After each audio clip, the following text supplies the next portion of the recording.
Radioanálisis, una revisión de las noticias más importantes de la jornada. Estamos de vuelta en Radioanálisis, faltan 26 minutos para las 7 de la tarde y estamos, por supuesto, como todos los miércoles, con Juanita Rojas y su entrevistado en el día de hoy. Así es. Nueva opción presidencial. No sé si tan nueva, eso vamos a conversarlo. Bueno, yo los dejo que diluciden cuán nueva, cómo es esto de una pero nueva de que posibilidad. es otra opción presidencial, sin duda. Todo suyo, Juanita. Muchas gracias, don Felipe. A ver, efectivamente, estamos con un invitado que es un poco de la casa porque ha estado muchas veces aquí en Radio Universidad de Chile.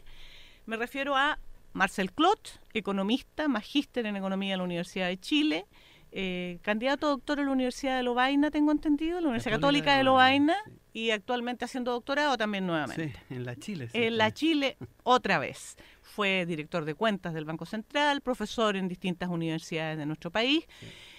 Y actualmente candidato a presidente de la República. ¿De dónde? Suena como... Bueno, eso es, eso es, así, contundente. Sí, así de contundente es nada menos que a presidente de la República. Y esta es una candidatura que entiendo surge de una serie de movimientos y organizaciones sociales, movimientos ciudadanos y algunas colectividades políticas también. ¿Por qué no nos cuenta cómo nace esta candidatura? Mira, en general, cuando empieza como a sonar fuerte, digamos, porque yo tengo más o menos en el cuerpo cerca de 500 conferencias a lo largo de los últimos 10 años en organizaciones sociales, sindicales, estudiantiles, académicas, que es harto trabajo, digamos, ¿no? Yo tenía una fuerte vinculación con los pescadores artesanales, trabajadores del cobre, trabajadores de la industria forestal y también con los estudiantes, sobre todo con los estudiantes. Entonces siempre hay, bueno, uno puede pensar que eso obedece al entusiasmo particular en alguna situación o evento, pero cuando esto empieza a ser como muy fuerte, digamos, empieza como a sonar de manera más significativa y voluminosa, por decirlo así, fue el 2011.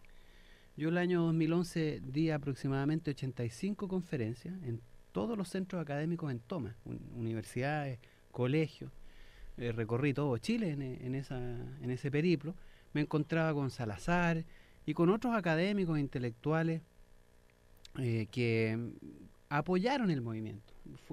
Este movimiento del 2011 fue muy sólido, entre otras cosas, no solo porque los estudiantes se movilizaron, sino que también hubo una articulación muy interesante entre académicos, intelectuales y el movimiento estudiantil.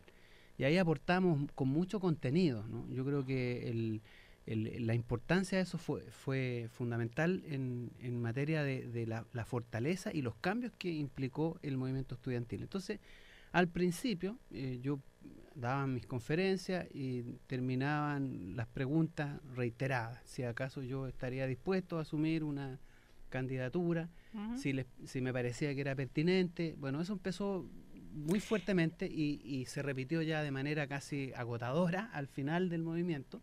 Es decir, yo daba una conferencia o en Antofagasta. ¿Y el año 2012 qué pasa? El año 2012 hay una especie como de reflujo, ¿no es cierto? Pero empieza como me lo empiezan a plantar algunas organizaciones ya sociales, sindicales, ¿no?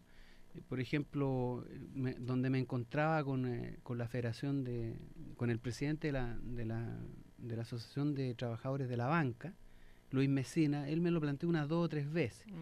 Después, en el ámbito de trabajadores del cobre, me acuerdo, en una gran conferencia sobre el tema de las AFP en los Andes, en el Sindicato de Trabajadores de la División Andina. También ahí, después de la conferencia, un almuerzo y varias organizaciones, ya no me acuerdo de todas, me plantearon esta posibilidad. Entonces, bueno, eso fue el 2012.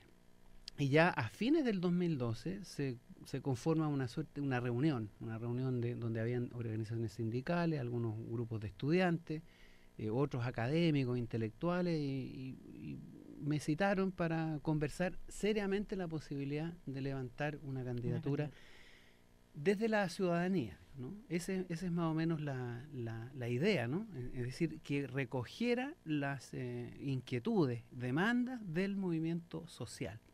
La idea no es entrar por los partidos políticos, por la izquierda o por la derecha, sino que entrar definitivamente asumiendo las inquietudes, demandas, preocupaciones de los movimientos sociales. ¿Qué marca la diferencia de esta candidatura con otras que, por ejemplo, tampoco tienen un partido político o no representan un partido político? Estoy pensando en candidaturas como la de Franco Parisi, por ejemplo, que tampoco tiene un partido político detrás en específico, o podríamos, aunque obviamente viene del mundo de la concertación, la de Velasco, que tampoco tiene un partido político detrás en estricto rigor, aunque tengo entendido que ahora la Red Liberal lo eligió como su candidato. Sí. Pero mucho... ¿qué marca la diferencia? ¿Por qué estos movimientos sociales podrían tener más peso que aquellos grupos que eligieron como su candidato a estos otros que menciono? Mira, esta candidatura yo diría que tiene dos diferencias o especificidades respecto a las otras. En primer lugar, no es una autoproclamación. A mí no se me ocurrió ser candidato a presidente. No estaba ni siquiera en mis libros la idea de alguna vez definir o plantearle a alguna organización, a algún movimiento que yo tenía intención de ser candidato. Aquí a mí se me planteó, y esto es absolutamente honesto y real, digamos, ¿no? La cantidad de veces que los estudiantes me lo plantearon, y no estoy hablando de dirigentes estudiantiles, estoy hablando de estudiantes de base, que escuchaban las conferencias, estaban ahí, se quedaban y hacían sus preguntas, así, debatíamos finalmente sobre un proyecto político de Chile y cuáles eran las condiciones y la importancia de esto. La primera diferencia es esa, o sea, esta candidatura surge desde la base de los movimientos sociales. Perfecto. Y eso es absolutamente cierto, honesto y verdadero. Y la otra es el carácter de los planteamientos que nosotros estamos haciendo. Franco Parisi, primero que nada, se autoproclama. Nadie que yo sepa, ningún movimiento social, estudiantil, sindical, laboral, le ha planteado. Él se le ocurrió que esta cosa podía ser interesante, que él tenía, digamos, cierta trayectoria y que podía ser candidato. Y lo otro es el carácter de nuestras propuestas. Yo creo que no hay ninguna candidatura que esté planteando el fin de las AFP, el fin del sistema de salud privada, la nacionalización del cobre, una asamblea constituyente de representantes directos desde la ciudadanía, no articulada ni organizada por el Parlamento.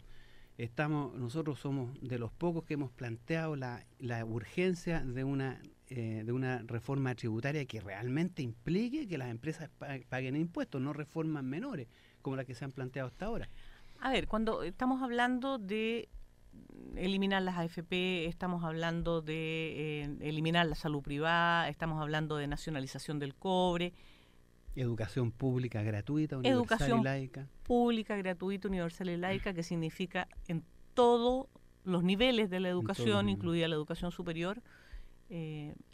Estamos hablando de algo factible y real. ¿Por qué lo pregunto? Muchas veces se dice, mira, es fácil ofrecer o plantear cosas como esta cuando se tiene algún grado de certeza que no se va a llegar a la presidencia y se va a tener que implementar, ¿ya? ¿Qué tan factible y qué tan real son, por ejemplo, propuestas como esa? Eliminar la salud privada. La salud privada ha existido en Chile la vida entera. No es que no haya habido alguna vez en Chile. Incluso si pensamos en lo que fue el gobierno de la Unidad Popular, también había un sector de salud privada. Sí, siempre han convivido los dos sistemas. El planteamiento de eliminar la salud privada como un negocio más bien apunta en la dirección de crear o de fortalecer el sistema de la educación de la salud pública. Eso requiere hacer inversiones en hospitales y que obviamente tú con el pago que haces mensualmente del 7% en salud tengas el derecho a todo tipo de atención en salud. Un reforzamiento de la salud pública. Reforzamiento de la salud pública y obviamente regular el hecho de que la salud privada no sea un negocio, ¿no? Porque aunque sea privada, no se consagra el derecho a la salud con el lucro. Por lo tanto, no puede ser lucrativa. En ese sentido, nosotros hemos planteado más que la eliminación de la salud privada, la eliminación de la ISAPRES como un negocio lucrativo que otorga salud. Y con la eliminación de las AFP. Lo de la AFP es mucho más claro. Porque ¿Cuál sería la alternativa en términos de lo que sería la previsión? tomando en cuenta que se dice que se viene de vuelta de los sistemas solidarios justamente porque llegaba un momento en que eran insostenibles por los estados. Bueno, eso es relativo y es muy cuestionable porque hay un solo dato nomás respecto a eso. Los famosos sistemas solidarios de reparto, cuando terminan en Chile, que de hecho no han terminado 100%, digamos, No, porque todavía sigue pero gente cuando que está dejó en el de sistema ser antiguo. lo universal, digamos, y el sistema prácticamente único, al Estado le costaba un 3,5% de déficit. Hoy día al sistema privado le cuesta un 6% de déficit, ¿no? Es casi el doble. Las pensiones del sistema público eran, y hoy día siguen siendo 2 y 3 veces, y hasta 4 veces, las pensiones del sistema privado. Efectivamente, o sea, si algo venimos de vuelta es de los sistemas privados y no de los sistemas públicos. Se están reinstalando los sistemas públicos. Y yo creo que Chile está perfectamente capacitado, ¿no?, para retomar el control público de lo que son las pensiones. En primer lugar, porque las pensiones promedio del sistema AFP son de 150.000 pesos. Son pensiones de hambre. Llegar a viejo hoy día es ser pobre, llegar a ser pobre. Entonces, si tú piensas más o menos, tenemos más de 160.000 millones de dólares en las AFP. El Estado sigue haciéndose cargo, más del 60% de las pensiones las paga el Estado. Entonces, lo único que hay que hacer es tomar estos 160.000 millones de dólares bajo administración pública para inversiones no especulativas, porque hoy día, ¿qué se hace con las platas de la AFP? Se hacen inversiones en stock, en acciones, en derivados, en instrumentos financieros, que en el año 2008 significó una pérdida del 60% del fondo. 60% De la rentabilidad es una ganada cosa, en los fondos de los, o sea, de los no la rentabilidad del fondo, se perdió el 60% del fondo. Entonces, es un sistema completamente inservible. ¿Para qué sirve el sistema de pensiones privado hoy día? Para un negocio de las AFP. Hay un dato así que es escalofriante.